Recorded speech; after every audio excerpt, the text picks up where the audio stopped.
ถ้าเราบอกคุณว่ามีอาคารร้างแห่งหนึ่งในสิงคโปร์ที่ต่อให้เป็นเวลากลางวันหลายคนจนไม่กล้าที่จะเดินเข้าไปตลอดหลายสิบปีที่ผ่านมามีทั้งนักสำรวจอาคารร้างนักล่าท้าผีและยูทูบเบอร์จากหลายประเทศพยายามเข้าไปหาคำตอบว่าที่แห่งนี้มีบางสิ่งซ่อนอยู่จริงหรือเปล่าบางคนอ้างว่าได้ยินเสียงฝีเท้าดังตามมาจากทางเดินทั้งที่ไม่มีใครอยู่บางคนอ้างว่าเห็นชายในชุดทหารสมัยสงครามยืนอยู่ปลายระเบียงก่อนจะหายไปต่อหน้าต่อตาขณะที่บางคนเชื่อว่าหากเดินเข้าไปในบางห้องหลังพระอาทิตย์ตกคุณอาจไม่ได้เดินออกมาเพียงลำพังก็เป็นได้นะแต่เรื่องที่น่าสนใจเนี่ยไม่ใช่แค่ว่าเรื่องเล่าเหล่านี้จะจริงหรือเปล่าแต่คือทำไมอาคารแห่งนี้ถึงมีเรื่องเล่าแบบนี้เกิดขึ้นมากมายเพราะก่อนที่มันจะกลายเป็นอาคารร้างก่อนที่มันจะถูกเรียกว่าหนึ่งในสถานที่ที่น่ากลัวที่สุดของสิงคโปร์ที่แห่งนี้เนี่ยเคยผ่านทั้งสงครามการสูญเสียและหน้าประวัติศาสตร์ที่คนจำนวนมากอาจไม่เคยรู้และวันนี้เราจะพาคุณย้อนกลับไปหาคำตอบพร้อมกันแต่ก่อนที่เราจะไปฟังเรื่องเหล่านั้นเนี่ยเราอาจจะต้องย้อนเวลากลับไปเกือบ1 ทศวรรษเพราะความน่ากลัวของสถานที่แห่งนี้อาจไม่ได้เริ่มต้นจากเรื่องเหนือธรรมชาติแต่มันอาจเริ่มต้นจากประวัติศาสตร์ที่เกิดขึ้นจริง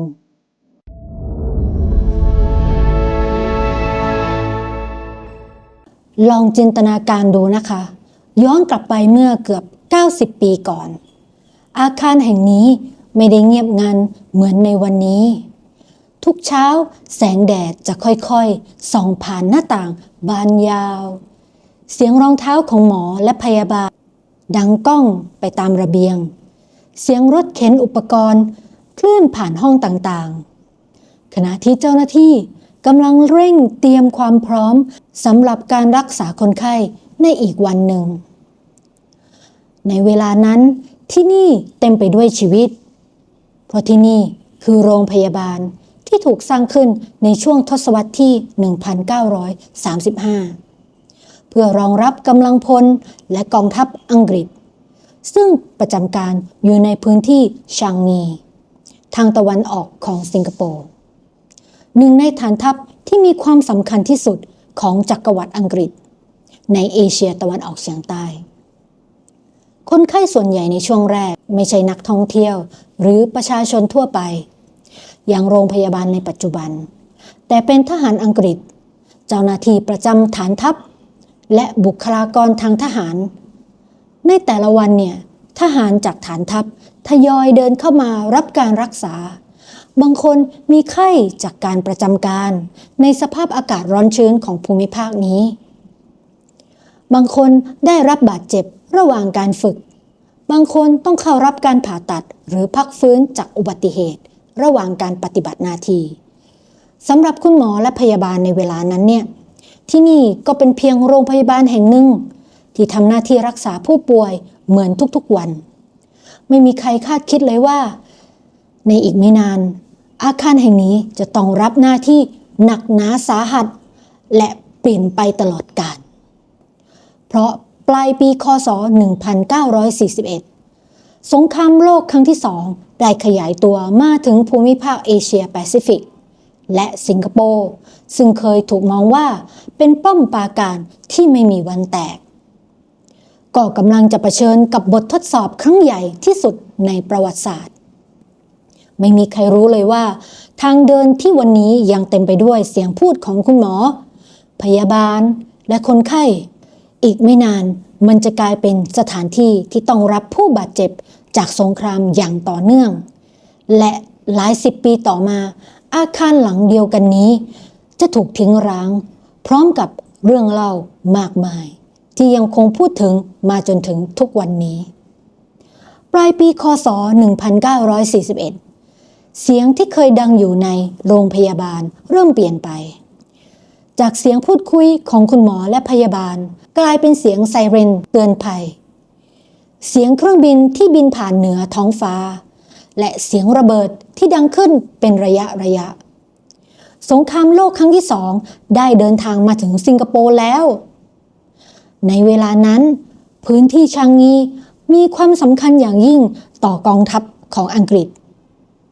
เพราะเป็นที่ตั้งของฐานทัพและหน่วยงานทางทหารหลายแห่งเมื่อการสู้รบขยายตัว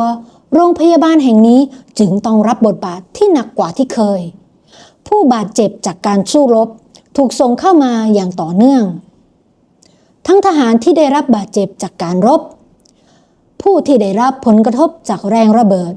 และผู้ป่วยที่ต้องการการรักษาอย่างเร่งด่วนคุณหมอและพยาบาลต้องทำงานแข่งกับเวลา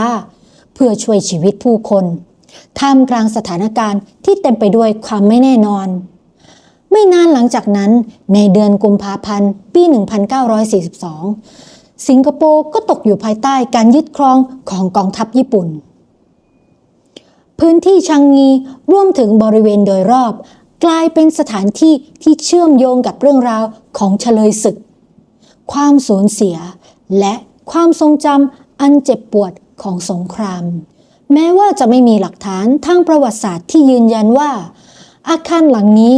เป็นสถานที่เกิดเหตุการณ์เหนือธรรมชาติแต่หลายคนเชื่อว่าความทรงจำอันหนักหน่วงของพื้นที่แห่งนี้คือจุดเริ่มต้นที่ทำให้เรื่องเล่าต่างๆค่อยๆถือกำเนิดเกิดขึ้นในเวลาต่อมาและเมื่อสงครามสิ้นสุดลงโรงพยาบาลแห่งนี้ก็ยังคงเปิดให้บริการต่อไปแต่เรื่องราวของมันยังไม่จบเพียงเท่านั้นนะสิเมื่อสงครามโลกครั้งที่2สิ้นสุดลงสิงคโปร์ค่อยๆฟื้นตัวจากความเสียหายต่างๆที่เกิดขึ้นตลอดหลายปีที่ผ่านมาอาคารแห่งนี้ก็เช่นกันจากสถานที่ที่เคยต้องรับมือกับผู้บาดเจ็บจากสงครามมันก็ค่อยๆกลับมาทำหน้าที่เดิมอีกครั้งนั่นก็คือการรักษาผู้ป่วยในช่วงหลังสงครามโรงพยาบาลแห่งนี้ไม่ได้ดูแลเฉพาะกำลังพลเท่านั้นนะคะเพราะต่อไปเนี่ยบทบาทของมันค่อยๆขยายตัวกว้างขึ้นเพื่อรองรับประชาชนและชุมชนที่เติบโตขึ้น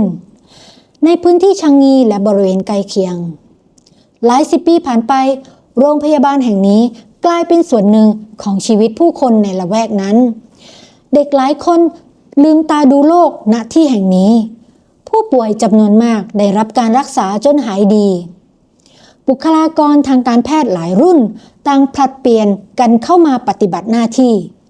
สำหรับคนที่ทำงานอยู่ที่นี่อาคารแห่งนี้ไม่ใช่สถานที่ลึกลับแต่เป็นเพียงโรงพยาบาลที่เต็มไปด้วยความทรงจำของการช่วยเหลือชีวิตคน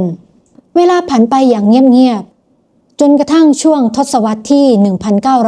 1990 เมื่อรัฐบาลสิงคโปร์มีแผนพัฒนาระบบสาธารณสุขให้ทันสมัยยิ่งขึ้นจึงมีการก่อสร้างโรงพยาบาลแห่งใหม่ที่มีขนาดใหญ่กว่าใช้อุปกรณ์ทางการแพทย์ที่ทันสมัยกว่าและสามารถรองรับผู้ป่วยได้มากกว่าเดิมในปีค.ศ. 1997 โรงพยาบาลแห่งใหม่เปิดใช้งานอย่างเป็นทางการและบุคลากรทางการแพทย์รวมถึงผู้ป่วยทั้งหมดก็ทยอยย้ายออกจากอาคารแห่งนี้หลังจากนั้นเนี่ยเสียงรถเข็นคนไข้ก็ค่อยๆหายไปห้องตรวจที่เคยเปิดตลอดทั้งวันก็ถูกปิดลงทีละห้อง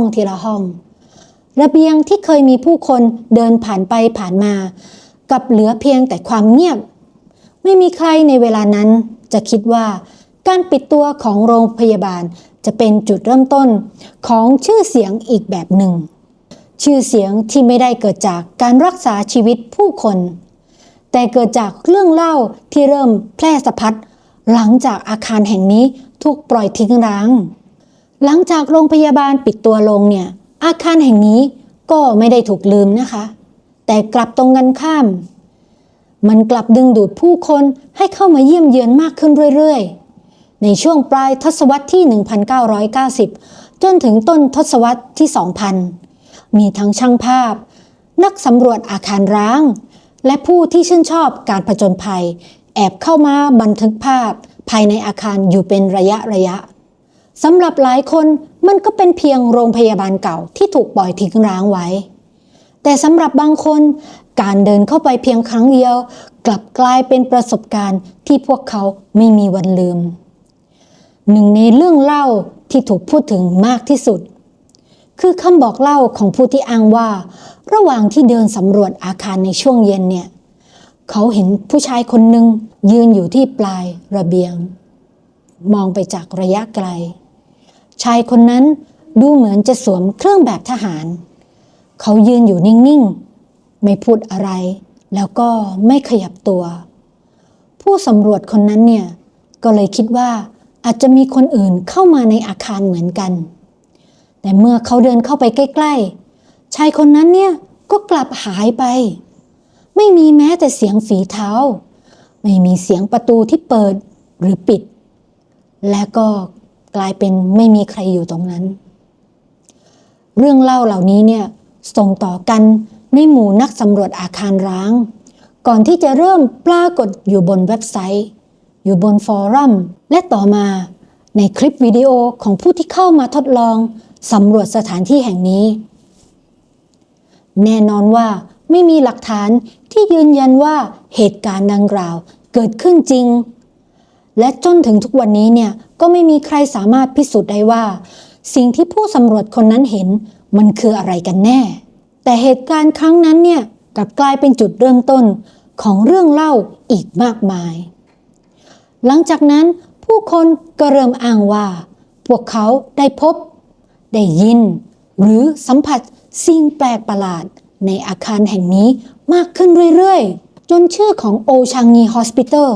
ค่อยๆกลายเป็นหนึ่งในสถานที่ลี้ลับที่โด่งดังที่สุดของสิงคโปร์หลังจากชื่อของโอชางงีฮอสพิทอลเป็นที่รู้จักในโลกออนไลน์เราลองค้นต่อว่าตกลงแล้วผู้คนอ้างว่าเจออะไรกันแน่เพราะถ้าเป็นเพียงคนสองคนพูดก็คงอาจเป็นเรื่องบังเอิญสิ่งที่น่าสนใจก็คือเรื่องเล่าเหล่านี้เนี่ยไม่ได้ระบุว่าเป็นทหารอังกฤษหรือทหารญี่ปุ่นนะสิแต่ในโลกออนไลน์หลายคนก็เชื่อมโยงกับภาพชายในชุดทหารเข้ากับเหตุการณ์ในช่วงสงครามโลกครั้งที่2เพราะพื้นที่ที่ชางงีมีประวัติศาสตร์เกี่ยวข้องกับสงครามและเฉลยศึกยังไงก็ตามเนี่ยนี่เป็นเพียงการตีความจากกันของผู้เล่าไม่ใช่ข้อสรุปทางประวัติศาสตร์นะคะส่วนเรื่องที่2เป็นเรื่องของเสียงที่นักสำรวจบางคนบอกว่าแม้อาคารจะว่างเปล่าแต่กลับได้ยินเสียงฝีเท้า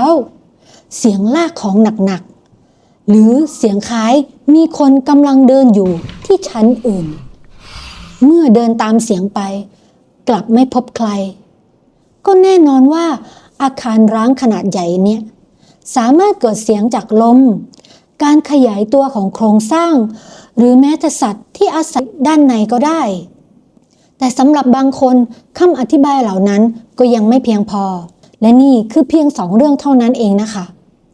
เพราะเรื่องเล่าที่ทำให้โอชางงีฮอสพิทอลมีชื่อเสียงที่สุดกลับเป็นอีกเรื่องหนึ่งค่ะถ้าคุณลองค้นหาคำว่าโอชางงีฮอสพิทอลคุณจะพบเรื่องเล่าอยู่เรื่องหนึ่งที่ถูกพูดซ้ำแล้วซ้ำอีกนั่นก็คือ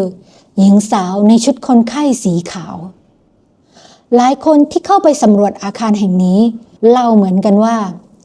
ระหว่างที่เดินผ่านห้องผู้ป่วยหรือบริเวณระเบียงพวกเขาเหมือนเห็นผู้หญิงคนหนึ่งยืนอยู่เงียบๆบางครั้งเห็นเพียงแวบเดียวพอหันกลับไปมองอีกครั้งเนี่ยก็ไม่เจอใครแล้วบางคำบอกเล่าบอกว่าผู้หญิงคนนั้นเนี่ยยืนหันหลังให้ตลอดเวลาแล้วบางคนเนี่ยก็ยืนยันว่าเห็นผู้หญิงคนนี้เนี่ยเดินหายเข้าไปในห้องด้วยนะแล้วห้องนั้นน่ะก็ไม่มีทางออกเรื่องเล่าเหล่านี้ไม่มีภาพหรือหลักฐานที่ได้รับการยืนยันแต่สิ่งที่น่าสนใจก็คือแม้ผู้เล่าจะไม่รู้จักกันหลายคนกลับบรรยายเหตุการณ์ในลักษณะที่คล้ายคลึงกันนั่นทำให้ชื่อของโอชางงีฮอสพิทอลเริ่มถูกส่งต่อจากปากต่อปากจากเว็บบอร์ดไปสู่รายการโทรทัศน์และต่อมาไปยังช่อง YouTube ของนักสำรวจสถานที่ร้างจากหลายประเทศแต่เรื่องที่ทำให้หลายคนรู้สึกไม่สบายใจมากที่สุดไม่ใช่เรื่องที่มองเห็นแต่กลับเป็นสิ่งที่ได้ยินนักสำรวจจำนวนหนึ่งเล่าว่าระหว่างที่กำลังเดินถ่ายภาพพวกเขา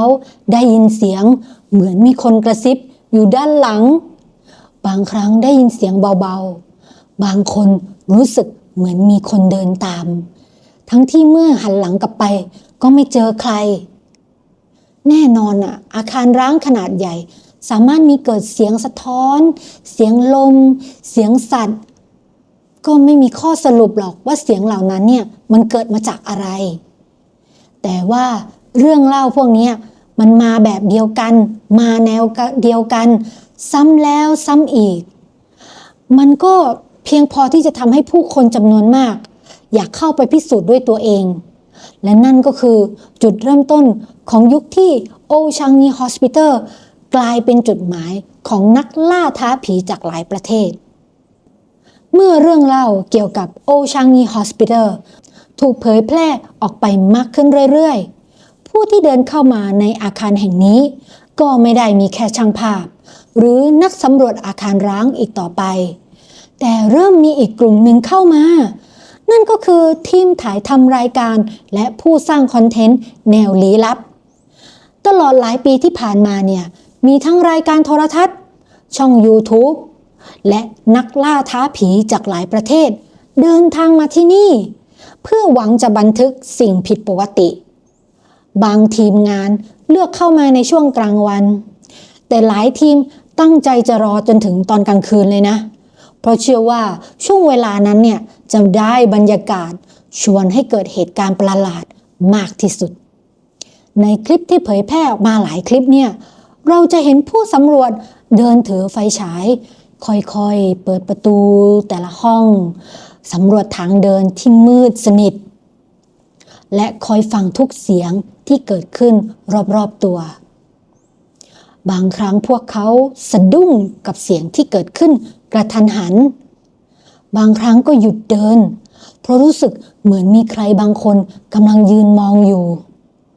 แน่นอนว่าหลายเหตุการณ์อาจเกิดขึ้นจากความมืดและความกดดันหรือจิตวิทยาของการอยู่ในสถานที่ร้างเพียงลำพังแต่ก็มีบางทีมที่ยืนยันว่าพวกเขาเจอสิ่งที่ไม่สามารถอธิบายได้อย่างไรก็ตามจนถึงทุกวันนี้ก็ยังไม่มีหลักฐานทางวิทยาศาสตร์นะคะที่จะยืนยันว่าโอชังงีฮอสพิทอลมีสิ่งเหนือธรรมชาติอยู่จริงแต่สิ่งที่มีอยู่จริงก็คือเรื่องเล่าจำนวนมากประสบการณ์ของผู้ที่เคยเข้าไปและชื่อเสียงของสถานที่แห่งนี้ที่ยังคงดึงดูดผู้คนให้เดินทางมาพิสูจน์ด้วยตนเองอยู่อีกมากมายหลายคนอาจสงสัยว่าแล้วทุกวันนี้โอชังงีฮอสพิทอลยังอยู่หรือเปล่าคำตอบก็คืออาคารยังคงตั้งอยู่ในพื้นที่เดิมแต่ไม่ใช่สถานที่ที่เปิดให้นักท่องเที่ยวเข้าชมอีกต่อไปตลอดหลายปีที่ผ่านมาพื้นที่แห่งนี้ถูกปิดกั้นไปแล้วไม่ให้บุคคลทั่วไปเข้าไปนะคะเพราะตัวอาคารเนี่ยมีสภาพที่ทรุดโทรมและอาจเกิดอันตรายได้แม้จะมีข่าวลือเป็นระยะว่าพื้นที่แห่งนี้เนี่ยอาจจะถูกนำไปพัฒนาในอนาคต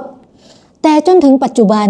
ก็ยังไม่มีโครงการใดที่จะเปลี่ยนภาพจำของอาคารแห่งนี้ได้อย่างแท้จริงสำหรับบางคนมันคือโรงพยาบาลเก่าที่หมดหน้าที่ไปแล้วสำหรับบางคนมันคือหนึ่งในสถานที่ที่ลี้ลับที่สุดของสิงคโปร์แต่ไม่ว่าคุณจะเชื่อเรื่องสิ่งเหนือธรรมชาติหรือเปล่าสิ่งหนึ่งที่ปฏิเสธไม่ได้อาคารหลังนี้ผ่านเหตุการณ์สำคัญของประวัติศาสตร์มาเกือบ1 ศตวรรษมันเคยเป็นสถานที่ที่ผู้คนเดินเข้ามาเพื่อรักษาชีวิตมันเคยผ่านช่วงเวลาของสงครามมันเคยเห็นทั้งความหวังและความสูญเสียก่อนจะกลายเป็นอาคารร้างที่เต็มไปด้วยเรื่องเล่าจากผู้คนหลายรุ่นเรื่องเล่าเหล่านั้นเนี่ยบางเรื่องอาจเป็นเพียงจินตนาการบางเรื่องอาจเกิดจากความกลัวและบางเรื่องอาจไม่มีวันหาคำตอบได้ แต่ไม่ว่าความจริงจะเป็นยังไงโอชางงีฮอสพิทอลก็ได้กลายเป็นส่วนหนึ่งของหน้าประวัติศาสตร์สิงคโปร์ไปแล้วไม่ใช่เพราะมันเป็นสถานที่ที่มีผีหรือวิญญาณมากที่สุดแต่เพราะมันคือสถานที่ที่ผู้คนยังคงพูดถึงแม้เวลาผ่านไปหลายสิบปีแล้วก็ตามและถ้าเป็นคุณแล้วก็คุณจะกล้าเดินเข้าไปในอาคารนี้เพียงลำพังหรือเปล่า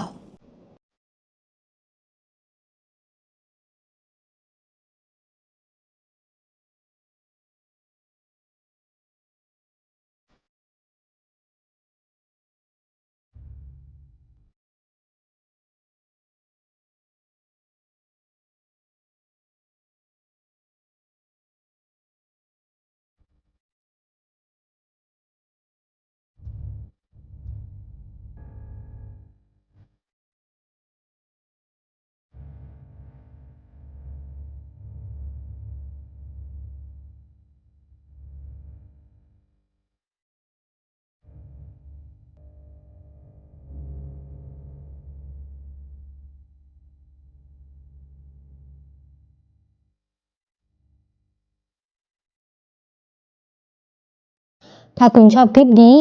อย่าลืมกดไลค์กด Subscribe และกดกระดิ่งเพื่อไม่พลาดเรื่องราวที่น่าสนใจที่ Beyond Map จะนำมาเล่าให้คุณฟังในตอนต่อไปแล้วพบกันใหม่ในคลิปหน้าสวัสดีค่ะ